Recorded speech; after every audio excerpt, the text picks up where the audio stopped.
You want to build a startup where you actually keep what you earn and not just increase your revenue, you need to understand how financial systems work in India. I learned this while working at restructuring in EY, and I'm experiencing it again while actually building my own startup.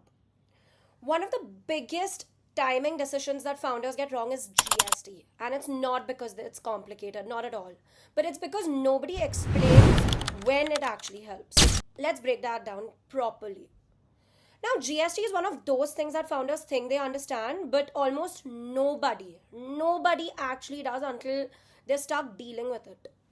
What I keep seeing as a pattern is that founders will either get GST way too early because someone talked them or scared them into it, or they'll end up dealing it so much that it turns into some sort of panic compliance later. Real issue isn't that GST is complicated. It's the fact that GST is never explained in the context of how a founder's business actually operates on a day to day basis. People will explain the process, but they will not explain the timing for some reason. Now, in this video, I won't show you how to apply for GST or where to click on the portal or any of that because you're a grown adult. That's why you're here. What I want to help you understand is a very important question, and that's basically if you get GST today, will it actually help your business or will it add another layer of work, cost, compliance, and mental load? Now, this is something I went through personally, and I realized GST is not a badge of legitimacy. It does not make your startup more real. Get that straight.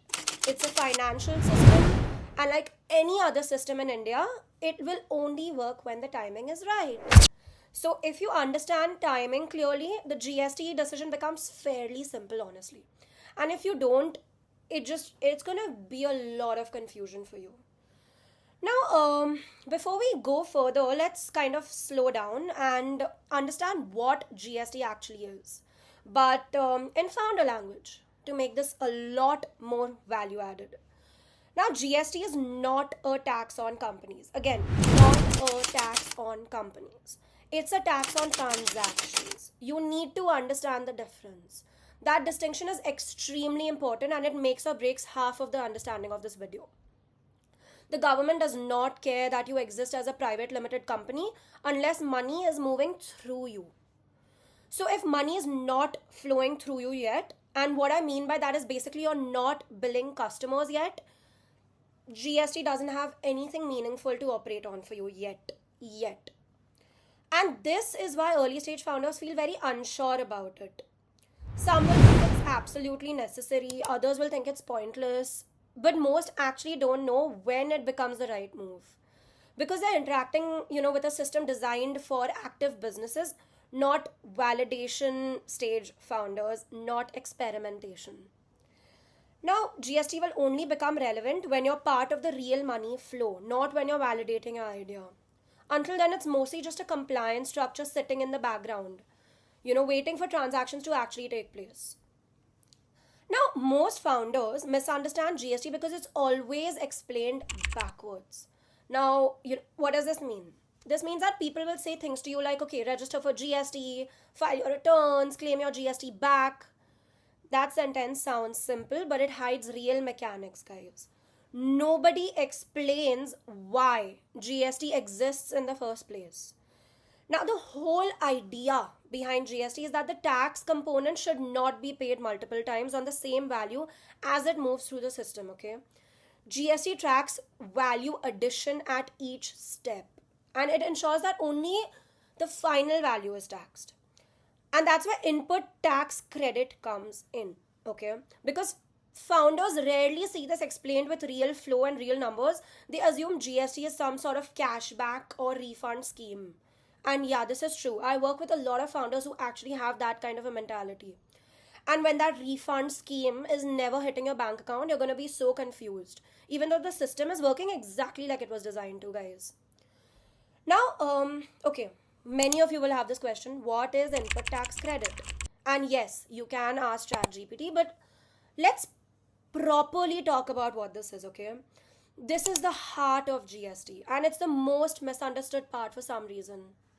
Now, input tax credit simply means that whenever you pay GST to somebody else, an agency you're working with, a vendor, software provider, the government records that you've already paid tax at an earlier stage, okay? Later, when you collect GST from your own customers, the government will allow you to reduce what you owe by the amount you've already paid. That's it. Input tax credit is not free money, okay? This is very important to understand. It's not a refund. It is just the government acknowledging that the tax has already been paid once in that chain and should not be paid again. Super helpful, right? Think of it like running a tab at some bar, okay? Like every time you pay GST on an expense, that tab is going to increase. When you start collecting GST from your customers, you can subtract from that tab. So until you start collecting GST from your customers, that tab is just sitting there. And that is where founders think that something is broken. But nothing is broken yet, guys. Nothing has just started. There's no flow of money. And you just making payments non-stop is not flow. Flow refers to output and income. Okay, now let me actually walk you through a very simple example very slowly, because this is where things will finally start clicking. Everybody here assume you're hiring a marketing agency and assume they're charging you 50,000 per month for their services. I know, very unrealistic, but yeah, just assume. Now assume on top of that 50,000 per month, they're charging you 18% GST, which is now basically 9,000 rupees. So your total outflow is 59,000, okay? But what you need to understand is that that 9,000 does not come back to you in hard cash. It's going to be recorded by the government as input tax credit under your GST number, your GSTIN number. Now imagine you start billing your customers, okay? And you're charging a client 1 lakh plus GST per month. That means you'll collect the 18,000 GST from a customer, okay? Because that's due. And technically you do owe the government 18,000 for that particular transaction. But because you've already paid 9,000 earlier, you don't pay the full amount. You subtract. Instead of paying 18,000, you can now pay 9,000. That subtraction is what people loosely call adjusting GST. Okay? It's not magic. It's just you're simply spending less money by paying the government less. I mean, that's the most important part. No refund is hitting your bank. Now, what does adjusting GST actually mean? Let's cover that bit. The phrase is casually thrown around everywhere, okay? Oh, I'll just adjust GST.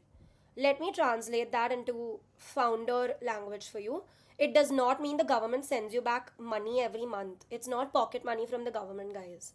It means that when you collect GST from your customer, you can actually subtract the GST you've already paid on expenses and pay only the balance. Let's make this completely clear with another example, okay? Assume this month your business is only collecting 5,000 because your sales are small, okay? You've collected 5,000 as GST, but you paid 9,000 GST on ads to another social media agency. You can adjust only up to what you owe. So you pay 0 GST this month. The remaining 4,000 does not disappear. It stays as credit that you may or may not be able to use later depending on when the financial year closes. Now, this is why founders will say that, I claimed GST but nothing happened. Nothing visible happens unless you're actually collecting GST and filing returns simultaneously. Adjustment is real. It's not instant gratification. Now, okay, let's cover when GST is too early, because this is honestly why you're here to begin with. GST is usually too early if A, you're still validating your idea. Very important. B, you're not issuing invoices yet. Okay?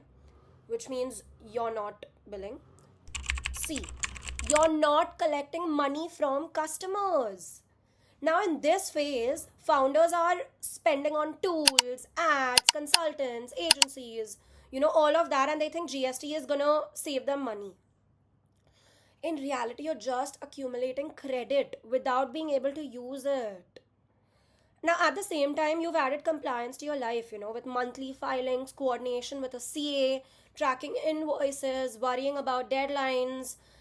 GST becomes overhead before it becomes a benefit. So important.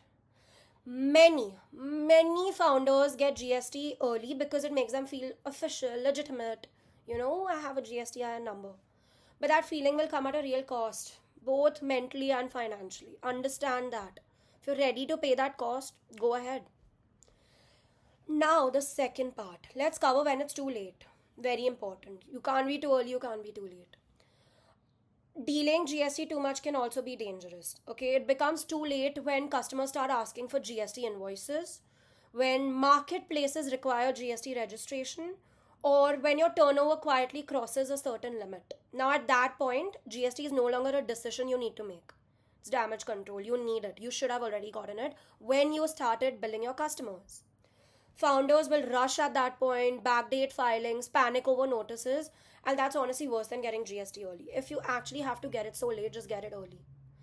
You rather deal with compliance than deal with all of that.